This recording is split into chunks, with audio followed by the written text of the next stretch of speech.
नमस्कार, आप देख रहे हैं न्यूज 18। मैं हूं आपके साथ मेनका चौधरी और बुलेटिन की शुरुआत करते हैं। विस्तार के साथ सभी खबरों पर नजर डालते हैं। लखनऊ से सबसे पहले खबर, जहां पर न्यूज 18 की खबर का असर हुआ। कोरोना महामारी में शिथिलता बरतने के कारण सीएम योगी ने आरएमएल हॉस्पिटल के निदेशक प्रोफेसर AK त्रिपाठी को हटा दिया। आरएमएल में अनियमितताओं की खबर न्यूज 18 ने दिखाई थी, जिसका असर हुआ।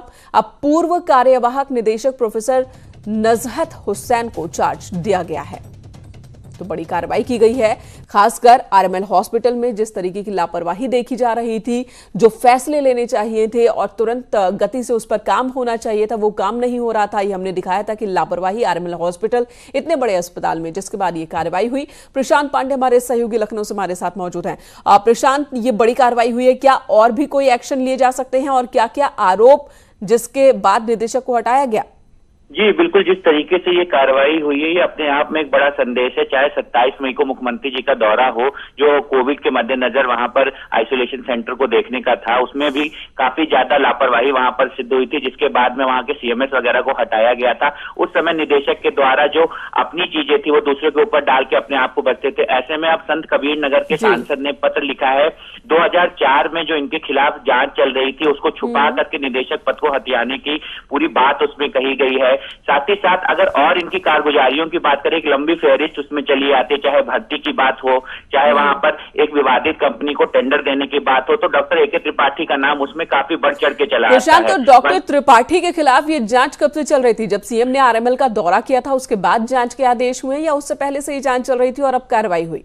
सांसद संत कबीर नगर ने जो पत्र लिख करके दिया है, इसमें 2004 में समूह गा की जो भर्ती हुई थी किंग जॉर्ज मेडिकल कॉलेज में, उसमें ये दोषी पाए गए थे। मंडलायुक्त, उस समय के तत्कालीन मंडलायुक्त प्रशांत त्रिवेदी के द्वारा जांच की गई थी, जो वहां पर लंबित थी। और ऐसे में इनके द्वारा निदेशक पद की जब ये रेस में बने हुए थे, उस फॉर्म में उस तथ्यों को छुपा करके ये आए थे कि इनके खिलाफ ये जांच प्रचलित थी। इसको उठा करके उन्होंने उसकी राज्यपाल, मुख्यमंत्री और चिकित्सा शिक्षा मंत्री शिकायत की है, जिसके बाद अन्य चीजें भी इनकी खुल करके जब सामने आई, तो उनके ऊपर मुख्यमंत्री जी शुरू से इनके ऊपर नाराज थे, जिसके बाद ये बड़ी कार्रवाई कोरोना के मद्देनजर मुख्यमंत्री योगी आदित्यनाथ के द्वारा की गई है। जी धन्यवाद प्रशांत, इस वक्त पूरी जानकारी देने के लिए।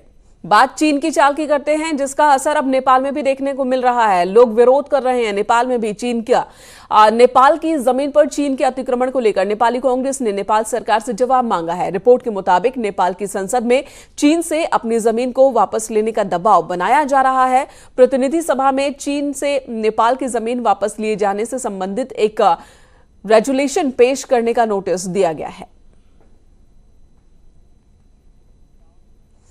और इधर चीन ने एक बार फिर साबित कर दिया है कि उसे पाकिस्तान की कितनी फिक्र है। चीन ने पाकिस्तान को FATF की ग्रे से ब्लैकलिस्ट में जाने से बचा लिया। अक्टूबर 2020 तक पाकिस्तान को मोहलत मिली है। हालांकि पेरिस में 24 जून को हुई FATF की बैठक में FATF ने भी माना कि पाकिस्तान लश्कर, जैश जैसे आतंकी संगठनों पर कार्रवाई और फाइनेंस पर रोक लगाने में नाकाम रहा है। FATF के चेयरमैन चीन के जियांगमिन ल्यू हैं। बावजूद इसके ग्रे लिस्ट में पाकिस्तान को नहीं डाला गया, जबकि पाकिस्तान की आर्थिक स्थिति सभी को पता है, पूरे विश्व को पता है। और यही वजह है कि ये लगातार ये बात कही जा रही थी, अनुमान लगाया जा रहा है कि FATF की ग्रे लिस्ट में अब पाकिस्तान का नाम होगा, जिस तरीके से आर्थिक स्थिति है उसकी, और साथ ही आतंकवाद के खिलाफ कार्रवाई में बहुत ही नाकाम रहा है। यहां तक कि आतंकवाद को प्रायोजित करता है पाकिस्तान, लेकिन चीन ने उसे बचा लिया। इधर उत्तर प्रदेश में कोरोना मरीजों की बात कर लेते हैं। 19,557 ये है संख्या कोरोना मरीजों की। पूरे उत्तर प्रदेश में 700 नए केस मिले हैं। यूपी में एक्टिव केसेस की संख्या अब बढ़कर 6,375 हो गई है। अब तक कोरोना से 596 लोगों की मौत हो गई है। बात नोएडा की कर लेते हैं। नोएडा में कोरोना के 98 नए केस सामने आए हैं। जिले में अब तक कुल 1,669 कोरोना पॉजिटिव केस सामने आ चुके हैं। नोएडा में एक्टिव केसेस की संख्या 654 है। खबर गाजीपुर से, जहां पर न्यूज 18 की खबर का असर देखने को मिला है। कोविड-19 हॉस्पिटल शिफ्ट कर दिया गया है। न्यूज 18 ने दिखाई थी बद इंतजामी, जिसके बाद ये एक्शन लिया गया। मोहम्मदाबाद से सहेड़ी शिफ्ट हुआ है। मरीजों ने वीडियो वायरल किया था, जो हमने दिखाया था कि किस तरीके से हॉस्पिटल में जो इंतजाम है वो बहुत ही परेशान करने वाले हैं। मरीजों को सही से खाना भी नहीं मिल रहा है, गंदगी का अंबार है, जिसके बाद अब ये कार्रवाई हुई है। मोहम्मदाबाद से सहेड़ी शिफ्ट कर दिया गया है कोविड हॉस्पिटल को। इधर यूपी में कोरोना संक्रमण से जुड़े मामलों पर इलाहाबाद हाईकोर्ट में अहम सुनवाई होगी। सरकार को कोरोना संक्रमण से निपटने का ब्लूप्रिंट कोर्ट में पेश करना होगा। कोर्ट ने पिछली सुनवाई में कई सुझाव दिए थे। उन सुझावों पर सरकार ने कितना अमल किया है, इसका ब्यौरा अब सरकार को कोर्ट के सामने रखना होगा। योगी सरकार एक नया रिकॉर्ड बनाने जा रही है। 26 जून को होने जा रहे मेगा इवेंट में सीएम योगी आदित्यनाथ एक साथ 1 करोड़ लोगों को रोजगार देंगे। इस ऑनलाइन कार्यक्रम में प्रधानमंत्री नरेंद्र मोदी भी मौजूद रह सकते हैं। सीएम योगी का हौसला वो बढ़ाएंगे।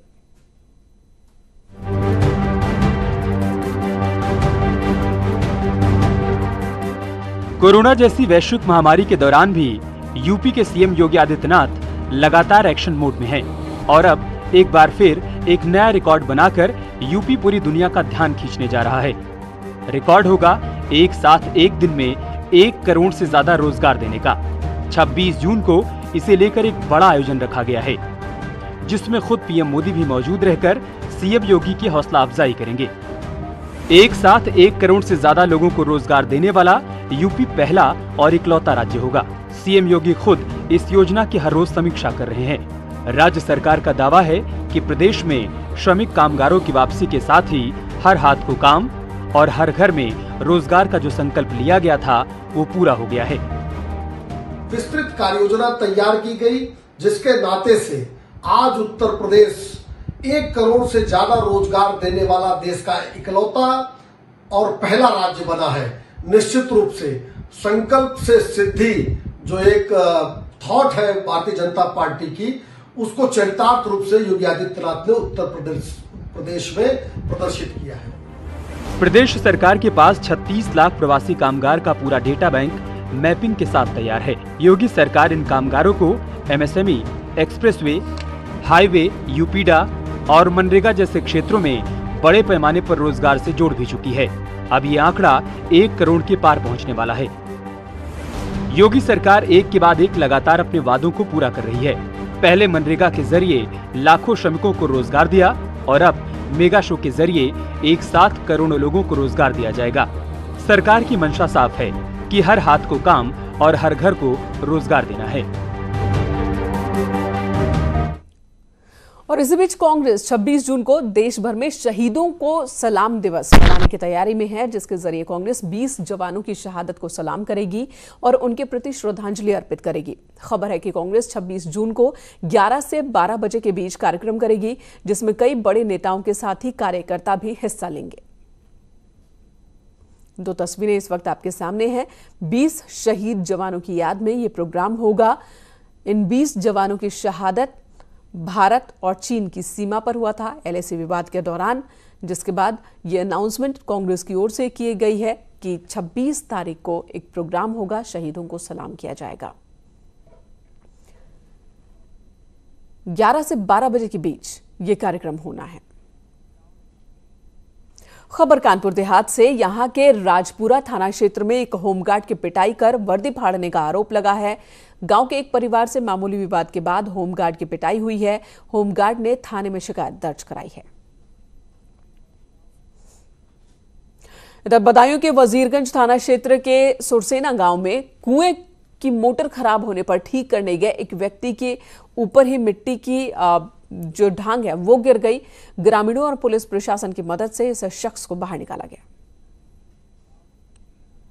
खबर बस्ती से, जहां पर लालगंज थाना क्षेत्र के ऊंचटोला मैसो गांव में मामूली विवाद में 3 चचेरी बहनों ने पिता के साथ मिलकर अपने भाई को चाकू से गोद डाला। युवक की मौके पर ही मौत हो गई। पुलिस के मुताबिक मृतक का बेटा घर के बाहर खेल रहा था और इसी को लेकर रामचरण ने मना किया और उसको अपशब्द कहने लगा। ये सुनकर सनोज ने विरोध किया तो रामचरण और उसकी 3 बेटियों ने मिलकर सनोज की चाकुओं से गोदकर हत्या कर दी। सूचना पर पुलिस मौके पर पहुंची। आरोपी पिता को गिरफ्तार किया गया है, जबकि बाकी की जो 3 लड़कियां हैं वो फरार हो गई, जिनकी तलाश चल रही है। जब जांच पड़ताल किया तो ये पता चला है कि जो व्यक्ति मरा है उसके बड़े भाई का एक छोटा बच्चा चाचा के घर पर चला गया था। तो चाचा की छोटी लड़की के द्वारा उसके साथ मैं धक्का दे दिया था, जिससे वो गिर गया था बच्चा। इसी पे आपस में दोनों पक्षों में कहासुनी हुई, झगड़ा हुआ और उस झगड़े के दौरान इसको जो मृतक है इसको चाकू मार दिया गया। इसी से इसकी मौके पे मौत हो गई। इधर संत कबीर नगर में दो पक्षों के बीच मारपीट का एक वीडियो वायरल हो रहा है। दो पक्षों के बीच जमकर लाठी डंडे चले हैं। तस्वीरें भी आप देख सकते हैं। ये तस्वीर किस तरह से दोनों पक्ष आपस में उलझे हुए हैं, मारपीट कर रहे हैं, एक दूसरे पर हमला कर रहे हैं। लाठी डंडे से भी एक दूसरे पर हमला किया गया। तस्वीरें आपके सामने। वीडियो धनघटा थाना क्षेत्र के दूल्हापार गांव का बताया जा रहा है। इस मारपीट की वजह जमीन का विवाद ही बताया जा रहा है। फिलहाल पुलिस ने दोनों पक्षों की तहरीर पर मुकदमा दर्ज कर आगे की कार्रवाई शुरू कर दी है। क्षेत्र में पौली चौकी के अंतर्गत दूल्हापार गांव है। इस गांव में दो पक्षों में आपस में मारपीट का प्रकरण संज्ञान में आया था। एक पक्ष द्वारा इसमें अभियोग पूर्व में पंजीकृत कराया गया था। इसमें गांव के एक प्रधान हैं, उन्हीं के पट्टीदार हैं दूसरे, दोनों के मकान अगल बगल हैं। उनमें आपस में ज़मीनी विवाद पहले से चल रहा है। इसको लेकर के दोनों पक्षों में मारपीट हुई थी। दूसरे पक्ष द्वारा आज आकर के अपने संबंधित घटना का एक वीडियो दिया गया है और इसमें एक तहरीर दी गई है। इसमें दोनों ही पक्षों द्वारा एक दूसरे के विरुद्ध मारपीट के आरोप लगाए गए हैं। अभियोग पंजीकृत किया गया है। इसमें आगे विवेचनात्मक कार्रवाई। उधर हमीरपुर में पुलिस से नोकझोंक का एक वीडियो वायरल हो रहा है। पीड़ित लड़की पुलिस की लाठी पकड़कर नोकझोंक कर रही है। इस दौरान पुलिस भी लड़की के साथ धक्का मुक्की करती दिखी। बताया जा रहा है कि जमीन विवाद के चलते पुलिस समझौता कराने पहुंची थी, जिसका लड़की विरोध करने लगी। चिकासी थाना क्षेत्र के जगनी गांव का ये मामला है। उधर जालौन में कुछ युवकों की तमंचे लहराते हुए फोटो सोशल मीडिया पर वायरल हुआ। वायरल हो रही फोटो में दो युवक देसी अवैध हथियार लेकर बैठे थे। इस फोटो के वायरल होने के बाद पुलिस हरकत में आई है। मामले को लेकर अपर पुलिस अधीक्षक का कहना है कि एक टीम का गठन कर युवकों की तलाश शुरू कर दी गई है। युवकों को जल्द गिरफ्तार कर लिया जाएगा।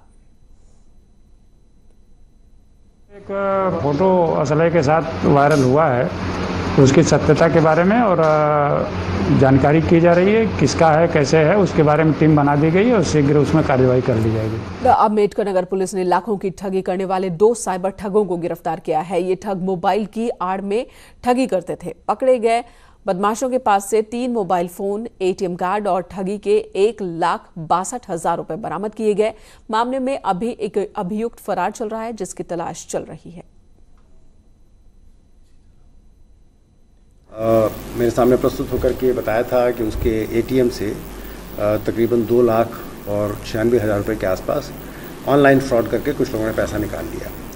उनकी शिकायत पे मुकदमा कायम करके इसकी जांच पड़ताल शुरू की गई और SHO VT और उनकी मदद के लिए जो हमारी सर्विलांस टीम उनको लगाया गया और समस्त जांच पड़ताल के बाद आज 2 अभियुक्तों को गिरफ्तार करने में पुलिस ने सफलता प्राप्त की है और इसमें 2 अभियुक्तों की गिरफ्तारी बाकी है, जिनकी तलाश। बरेली की शहर कोतवाली पुलिस ने फर्जी IAS अधिकारी को गिरफ्तार किया है। फर्जी IAS शशांक खुद को HRD मंत्रालय का कोऑर्डिनेटर बताता था। कमिश्नर से मिलने पहुंचा था। कमिश्नर रणवीर प्रसाद को उसकी बातों पर शक हुआ, जिसके बाद उन्होंने कोतवाली पुलिस को बुलाकर उसे गिरफ्तार करवाया। आरोपी शशांक पहले भी SSP और DIG को IAS बनकर कई बार कॉल कर चुका है। पुलिस ने जालसाज शशांक के कब्जे से 2 मोबाइल फोन और अलग अलग कंपनियों के 4 सिम कार्ड बरामद किए हैं। प्रकरण संज्ञान में आया जहां एक व्यक्ति कमिश्नरी पहुंचा था। वहां अपने आप को शशांक तिवारी IAS अफसर UP कैडर 2013 बैच का बता रहा था और अपने आप को मिनिस्ट्री ऑफ HRD में कोऑर्डिनेटिंग अफसर बता रहा था। शुरुआती पूछताछ में ही ये चीज़ें क्लियर हो गई कि इस तरह का कोई अधिकारी नहीं है और ये फर्जी तरीके से इम्पर्सोनेट कर रहा है अपने आप को और फर्जीवाड़ा कर रहा है। संबंधित प्रकरण में अभियोग पंजीकृत कर लिया गया है और गिरफ्तार अभियुक्त को जेल भेज दिया जा रहा है। ब्रेक के बाद स्वागत आपका एक बार फिर से और अगली खबर कानपुर से है, जहां पर बीजेपी पार्षद और चौबेपुर थानाध्यक्ष में बहस हो गई है और बहस के बाद हाथापाई की भी नौबत आ गई। पुलिस ने बीजेपी पार्षद समेत 7 लोगों को गिरफ्तार किया है। थाने में घुसकर सरकारी काम में बाधा डालने और बलवा का मुकदमा इनके खिलाफ दर्ज हुआ है, जिसके बाद इन्हें गिरफ्तार कर लिया है पुलिस ने। श्याम तिवारी हमारे सहयोगी इस वक्त हमारे साथ मौजूद है। श्याम, क्या हुआ था? क्यों यहां पर नोकझोंक की स्थिति बन गई? क्यों इनकी गिरफ्तारी हुई? जैसे चौबेपुर थाना क्षेत्र में ट्रांसफार्मर लगाने को लेकर के स्थानीय स्तर पर विवाद हुआ था, जिसके बाद पुलिस इस सारे लोगों को पकड़ करके थाने पे लाई थी और उनको समझा बुझा करके वहां से छोड़ दिया था। जहां पर अमित नाम का एक शख्स था, जिसका कि ये पार्षद मिलने वाला था और ये पार्षद वहां से काफी दूर नौबस्ता इलाके का पार्षद है और इसी मुद्दे को लेकर के अपने साथियों के साथ ये चौबेपुर थाने पहुंचा और थानेदार के साथ वहां पर बहस करने लगा। जब मामला काफी गरमा गया तो हाथापाई की नौबत वहां पर आ गई, जिसके बाद आनंद फानन में तुरंत चौबेपुर थाने में इनको पहले हिरासत में लिया गया, फिर इनके ऊपर मुकदमा लिख करके इनको हवालात में डाल दिया गया। लेकिन बाद में जब आला अधिकारियों ने इसमें हस्तक्षेप किया और सियासत गरमाई तो इस बात की दुहाई देते हुए कि कोविड का मामला चल रहा है और इसके अलावा जो भी मामले दर्ज किए गए उसमें सजा 7 साल से कम है, इनको थाने से ही छोड़ दिया गया। जी धन्यवाद आपका पूरी जानकारी देने के लिए। गाजीपुर से बड़ी खबर है, बाहुबली विधायक मुख्तार अंसारी पर पुलिस का शिकंजा कसता जा रहा है। मुख्तार के सगे भाई पीए समेत सहयोगियों को 10 शस्त्र लाइसेंस निलंबित कर दिए गए। एक ही लाइसेंस पर बार बार हथियार खरीदने, बेचने और साथ ही हथियारों के बारे में सही जानकारी प्रशासन को नहीं देने पर यह कार्रवाई हुई है। पहले नोटिस जारी किया गया था, फिर जांच हुई और अब कार्रवाई हुई। मुख्तार के भाई पूर्व विधायक शिवगत उल्लाह के 3 शस्त्र लाइसेंस निलंबित हुए हैं। पीए रहे जाकिर हुसैन मिसबाहुद्दीन के शस्त्र लाइसेंस भी निलंबित हुए। मुख्तार के करीबी विक्रम अग्रहरी अबू फकर अलाउद्दीन के शस्त्र भी लाइसेंस जो हैं वो निलंबित कर दिए गए। गाजीपुर पुलिस ने मुख्तार के करीबियों के 8 असलहे जमा कराए हैं। खबर फिरोजाबाद से, जहां पर कोरोना के 21 नए मरीज सामने आए। जिले में 496 हो चुकी है कोरोना मरीजों की संख्या। 22 मरीजों की अब तक मौत हो चुकी है और एक्टिव केसेस की संख्या 113 है। लेकिन यहां पर 22 मरीजों की मौत चिंता का विषय। इस वक्त हमारे सहयोगी अरविंद हमारे साथ फोन लाइन पर मौजूद हैं। अरविंद, फिरोजाबाद में क्या वजह है कि इतनी बड़ी संख्या में कोरोना पॉजिटिव मरीजों की मौत हो रही है? देखिए मेनका, मैं आपको बता दूं कि फिरोजाबाद में लगातार कोरोना का संक्रमण जो वो बढ़ता जा रहा है और कल भी 21 मरीज मिले हैं।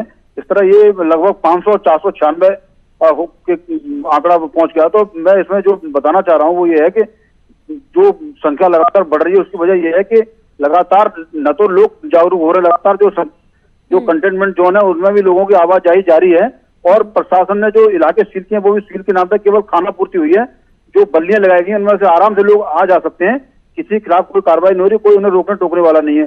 तो यानी कि अब जो चौकसी है, अब जो निगरानी है वो बस नाम मात्र की है। सबने जनता के ऊपर ही छोड़ दिया है कि ठीक है आप अपनी रक्षा खुद करें और ऐसे में लोग भी लापरवाही बरत रहे हैं और जिसका खामियाजा ये देखने को मिल रहा है। हॉस्पिटल्स के इंतजाम के बारे में भी जानेंगे। मामले 500 के करीब, लेकिन मौत का आंकड़ा 21, इसकी वजह क्या? नहीं, कई केसेस तो दूसरे अस्पतालों में जब एक्चुअल में लोग पहले जांच नहीं कराना चाहते, जब उनकी तबीयत ज्यादा बिगड़ती है तब उसकी जांच कराते हैं और तब तक इतना संक्रमण फैलता होता है कि लोगों की मौत हो जाती है। कई मौत तो ऐसी हुई है कि मौत के बाद उनका आंकड़ा उनकी जांच कराएगी तो उनका टेस्ट पॉजिटिव निकला है।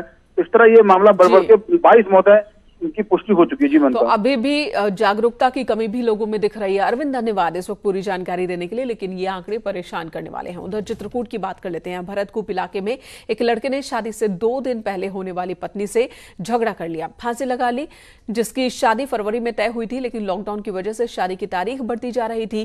किसी बात पर बहस के बाद उसने आत्महत्या कर ली। परिवार में खुशी की जगह इस वक्त मातम का माहौल है।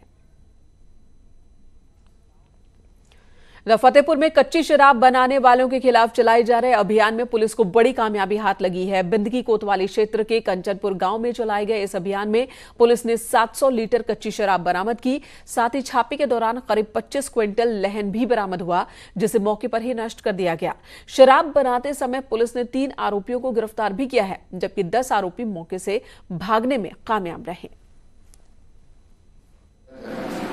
कच्ची शराब की बरामदगी हेतु चलाए जा रहे अभियान के तहत 750 लीटर अवैध कच्ची शराब की बरामदगी की गई है। 3 व्यक्तियों की गिरफ्तारी की गई है। 20 कुंतल लहन नष्ट किया गया है। 50 भट्टियों को नष्ट किया गया है। जो इसमें बनाने में संलिप्त थे वो आरोपियों की तलाश की जा रही है और उनके विरुद्ध भी कड़ी कार्रवाई की जाएगी। गोरखपुर विश्वविद्यालय ने 7 जुलाई से बाकी जो बच गई हैं परीक्षाएं उन्हें कराने का ऐलान किया है। अलग अलग कक्षाओं की परीक्षाएं 8 अगस्त तक चलेंगी। 260 केंद्रों पर आयोजित होंगी परीक्षा। केंद्रों पर भीड़ न लगे इसके इंतजाम किए जाएंगे। परीक्षा के शेड्यूल में भी बदलाव किया गया है इसके लिए। साथ ही परीक्षा देने आने वाले छात्रों को कोरोना को लेकर जो प्रोटोकॉल जारी किया गया है उसके पालन को भी कहा गया है। बिना मास्क के किसी भी छात्र की एंट्री नहीं होगी। हरदोई की अहिरोरी ब्लॉक में टिड्डियों के दल को देखकर किसान दहशत में हैं। किसानों ने गन्ने की फसल बो रखी है, जिस पर टिड्डी के दल ने हमला कर दिया। किसानों को फसल बर्बाद होने का डर सता रहा है। कृषि विभाग के अधिकारियों को सूचना दी गई है, जिसके बाद अधिकारी मौके पर पहुंचे, किसानों से जानकारी जुटाई है। इधर अयोध्या में राम की पैड़ी मुख्यमंत्री योगी आदित्यनाथ के ड्रीम प्रोजेक्ट में एक है। राम की पैड़ी पर अविरल जलधारा अब पर्यटकों के लिए आकर्षण का केंद्र बनी हुई है। यहां शाम होते ही सैलानी जुटने लगते हैं। धर्मनगरी को पर्यटन नगरी बनाने के लिए सीएम योगी आदित्यनाथ को अब तक कई सौगात दे चुके हैं। अयोध्या को साधु संतों ने भी राम की पैड़ी को लेकर खुशी जाहिर की है, साथ ही सीएम योगी का आभार जताया। तो ये अब राम की पैड़ी अयोध्या में ये तस्वीर देख सकते हैं सरयू किनारे। पहले इस तरह की रौनक नहीं हुआ करती थी, लेकिन अब इसका कायाकल्प हो गया है। हालांकि लॉकडाउन की वजह से बहुत ज्यादा भीड़ यहां नहीं, लेकिन अनुमान लगाया जा रहा है कि जब लॉकडाउन खत्म होगा तो यहां पर सैलानियों की संख्या में इजाफा देखने को मिलेगा। इसी के साथ बुलेटिन में इतना ही। ब्रेक के बाद भी खबरें जारी हैं।